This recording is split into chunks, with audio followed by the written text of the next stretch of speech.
네, 오늘도 뜨거운 이슈 시원하게 풀어보겠습니다. 오늘 커버스토리 박상현 아나운서 나와 있습니다. 어서 오세요. 네, 안녕하세요. 박상현입니다. 오늘 아침 좀 쌀쌀하지 않았나요? 네, 쌀쌀했어요. 어젯밤부터 찬 공기 내려온다고 제가 그죠? 어제도 이 시간에 예. 말씀드렸는데 실제로 많이 추워졌습니다. 오늘 아침 기온이 7도, 8도 이쯤이라고 해요. 10도 아래로 내려갔고 네. 뭐 그래도 낮에는 20도 가까이 올라가네요. 서울이 18도까지 오른다고 해서 그나마 좀 괜찮아질 것 같습니다. 네. 어제보다 쌀쌀하고 네. 낮에는 낮 기온 좀 비슷한 거예요? 네, 낮 기온도 좀 오르긴 하는데 그래도 어제보다는 좀 더 쌀쌀한 거고요. 네. 문제는 또 이게 일교차가 또 크잖아요. 10도 이상 크게 예, 벌어지니까 또 건강 관리에도 주의를 하셔야 될 것 같습니다. 네. 봄이 오는가 싶더니 다시 또 쌀쌀해지고. 그렇군요. 날씨 왜 이러는 거예요? 모르겠습니다. 자, 오늘 주요 이슈 짚어볼게요. 네. 문재인 전 대통령 어제 불구속 기소가 된 거예요? 네. 네. 이제 전주지검이 어제 문 전 대통령을 특정 범죄 가중 처벌 등에 관한 법률 위반, 그러니까 뇌물 혐의로 불구속 기소했다고 밝혔습니다. 네. 지난 2021년 12월 시민단체 고발 이후 약 3년 5개월 만이었고요. 네. 이스타항공 창업주인 이상직 전 의원도 뇌물 공여와 업무상 배임 혐의로 재판에 넘겼습니다. 그래요? 예. 지금 공소장을 좀 보면요. 문 전 대통령이 딸 다혜 씨 그리고 사위 서 씨와 공모해서 이 전 의원이 실소유한 이스타항공의 해외 법인격인 타이 이스타젯에 서 씨를 임원으로 채용하도록 했다는 내용이 담겨 있습니다. 네. 사위 서 씨는 2018년 8월에 취업한 이후에 2020년 3월까지 타이 이스타젯에서 급여로 약 1억 5천만 원, 주거비 명목으로 6,500만 원을 받았는데 검찰은 문 전 대통령이 서 씨의 취업으로 그동안 다혜 씨 부부에게 주던 그 생활비 지원을 중단한 만큼 문 전 대통령이 이 금액만큼 직접적인 경제적 이익을 본 것으로 판단했습니다. 결국 검찰은 이 돈 2억 1,700만 원을 뇌물로 판단한 겁니다. 네.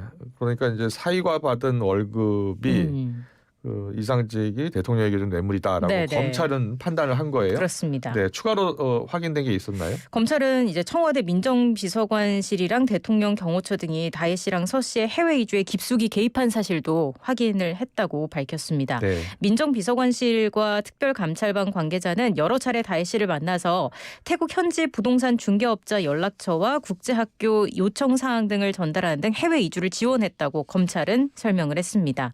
검찰은 또 대통령 경호처가 서 씨 취업 이전인 2018년 6월부터 다혜 씨 가족에 대한 태국 현지 경호 계획을 세워서 문 전 대통령에게 보고를 했고 실제 해외 경호가 이루어졌다고 덧붙였습니다. 검찰 관계자는 이 사건의 핵심은 대통령이 포괄적 권한을 행사해서 정치인이자 기업가인 이 전 의원이 지배하던 항공업체를 통해 자녀 부부의 해외 이주를 지원하는 특혜를 제공받은 것이라고 봤습니다. 네. 한편 전주지검이 문 전 대통령을 기소하면서 공소를 서울중앙지법에 제기를 했거든요. 예. 따라서 문 전 대통령 등에 대한 재판 절차는 서울에서 진행을 하게 됐습니다. 네. 지금 검찰의 주장 기소 내용을 살펴봤고요. 네. 문 전 대통령 측의 입장은 뭡니까? 일단 전주지검의 벼락 기소는 정치검찰의 공소권을 남용한 위법한 기소라고 비판했습니다. 네. 변호인단은 문 전 대통령은 검찰의 질의서를 받고 변호인을 통해 4월 말까지 이걸 제출하겠다고 알리면서 답변서를 작성하고 있었다라면서 변호인은 답변서 작성을 위해 지난 22일에도 대통령 기록관을 방문해서 사실관계를 확인하고 있었다고 설명했습니다. 그러면서 전주지검은 이런 사실을 알고 있었으면서 문 전 대통령에 대한 조사 및 최소한의 사실관계 확인조차 하지 않은 채 자신들이 짜맞춘 가공의 사실에 기반해 위법한 벼락 기소를 했다고 질타한 거고요. 또 문 전 대통령은 사위의 취업을 사전에 알지도 못했고 누구에게도 취업을 부탁하거나 지시한 사실이 없다고 강조하기도 했습니다. 자, 민주당과 국민의힘 반응도 전해주시죠. 네, 민주당은 검찰이 전직 대통령을 제물 삼아 기어코 넘지 말아야 할 선을 넘었다고 성토했습니다. 조사 한 번 없이 옛 사위가 받은 월급이 뇌물이라는 황당한 논리로 벼락 기소를 했다면서 조기 대선을 앞두고 정치질을 시작했다고 맹비난했고요. 대선 경선 주자들도 천인공노할 일이다라면서 있는 죄는 덮고 없는 죄는 만드는 정치 검찰을 해체해야 한다고 한 목소리를 냈습니다. 반면에 국민의힘은 성역 없는 수사로 권력 범죄를 파헤친 검찰의 노력과 용기에 경의를 표한다고 밝혔습니다. 특혜 채용 의혹이 사실이라면 용서받지 못할 중죄라면서 법원이 정의로운 판결을 내려주기를 기대한다고 당부했습니다. 그러면서 문 전 대통령과 민주당을 향해서는 경고망동을 멈추고 겸허히 법의 심판을 받으라고 쏘아붙였습니다. 네, 계속해서 한덕수 대행 시정연설 내용 짚어보겠습니다. 네. 한덕수 대행 출마 여부를 아직도 밝히지 않고 있는 거죠? 그렇습니다. 네. 출마 여부를 밝히지 않는 가운데 어제 시정연설이 있었는데요. 네. 1979년 이후 46년 만에 대통령 권한대행의 국회 시정연설이었습니다.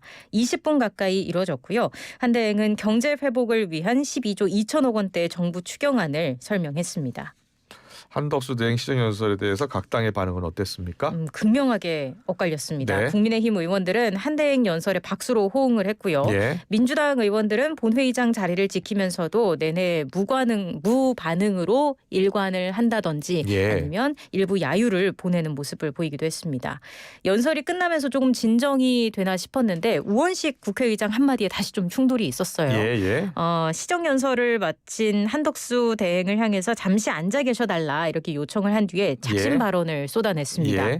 한 대행이 외신 인터뷰에서 언급한 그 말이 있잖아요. 대통령과 권한대행의 권한이 같다라는 이 말은 위헌적인 발상이다라면서 해야 할 일과 하지 말아야 할 일을 잘 구분해달라라고 쓴소리를 낸 겁니다. 네. 이게 상설특검 추천 의뢰 등 해야 할 일과 헌법재판관 지명 등 하지 말아야 할 일을 잘 구별하시길 바랍니다. 네. 라고 얘기를 한 거예요. 예.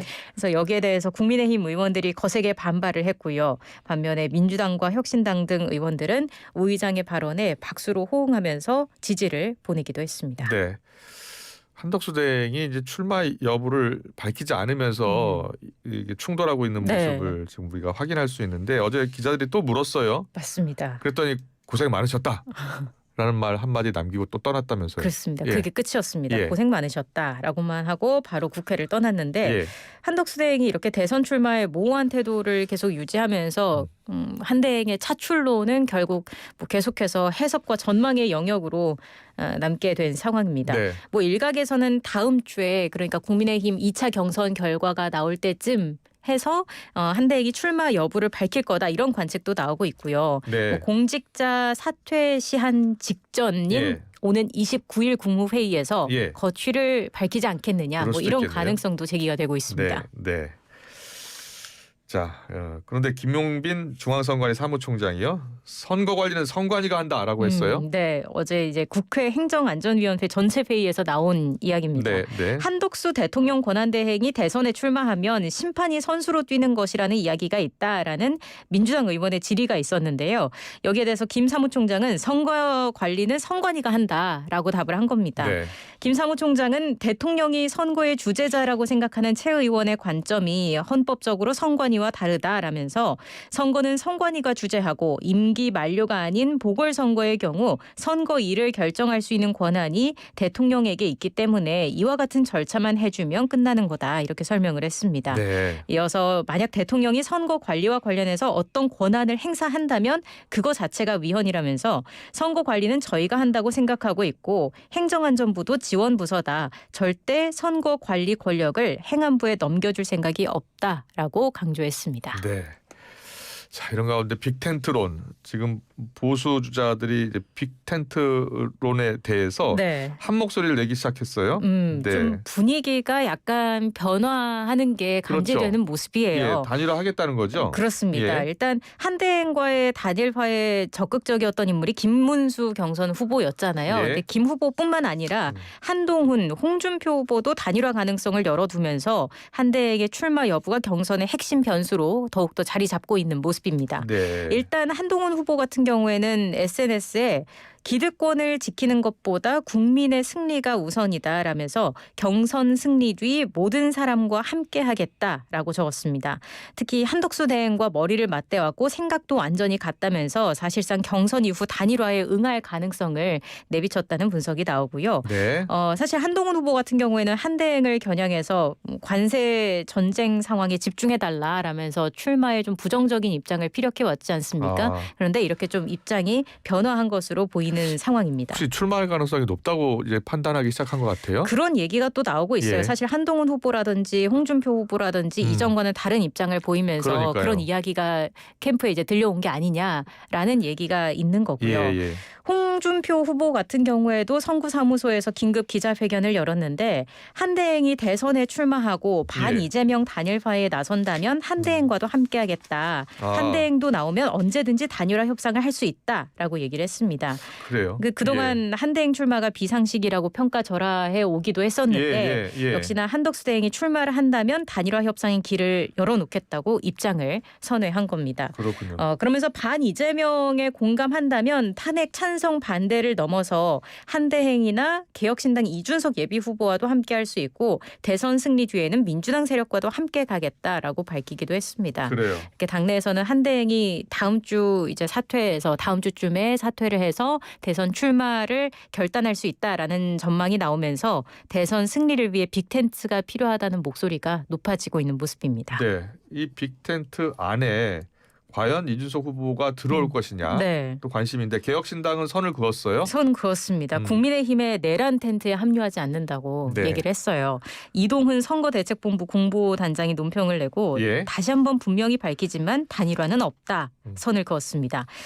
국민의힘은 불법 계엄 시도와 탄핵으로 역사의 심판을 받은 윤석열 전 대통령과 공동 책임을 지는 정당이라면서 지금껏 이에 대해 진정성 있는 사과 한마디 하지 않았다고 비판했습니다. 네. 또 개혁신당과 이준석 후보는 그런 정당과 단일화를 논의할 이유도 의지도 없다면서 정치를 조금이라도 아는 사람이라면 국민의힘의 단일화 논리가 얼마나 비현실적인 계산인지 쉽게 알 수 있다라고 지적하기도 했습니다. 네. 어제 국민의힘에서는 경선 후보 간 1대1 토론회가 있었잖아요. 네, 그렇죠. 예. 김문수 후보와 한동훈 후보 간의 토론이 있었는데 네. 우선 그 윤석열 전 대통령이 일으킨 12.3 계엄과 잇따른 탄핵 사태의 정당성을 두고 또 공방이 예. 오갔습니다. 일단 주도권을 쥔 김 후보는 한 후보를 향해서 이런 얘기를 했어요. 눈에 넣어도 아프지 않은 후배를 법무부 장관도 시켜주고 네. 정치를 한 번도 안 해본 분을 비상대책위원장도 시켜주고 했는데 대통령을 탄핵해버렸다.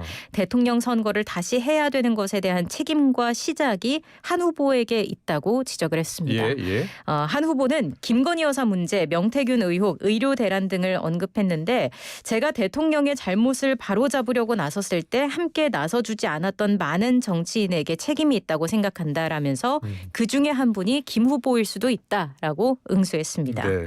그리고 김 후보와 또 다른 찬탄파 주자죠. 안철수 후보의 토론도 있었는데 네. 여기서도 탄핵 찬반이 도마 위에 올랐습니다. 안 후보는 책임 있는 정치인이라면 과거 실책을 외면하지 말고 직시해야 한다라면서 대국민 사과를 요구했고요. 예. 김 후보는 안 후보가 윤 전 대통령을 탄핵했기 때문에 이재명이라는 천하의 범죄 혐의로 재판받는 사람이 날뛰고 있다라고 되받아쳤습니다. 예. 또 부정선거 음모론을 두고도 설전이 오갔습니다. 김 후보는 사전투표제를 폐지해야 한다고 주장을 했고 안 후보는 지난 대선에서 우리가 이겼는데 부정선거냐. 블록체인 시스템을 도입하면 된다라고 반박했습니다.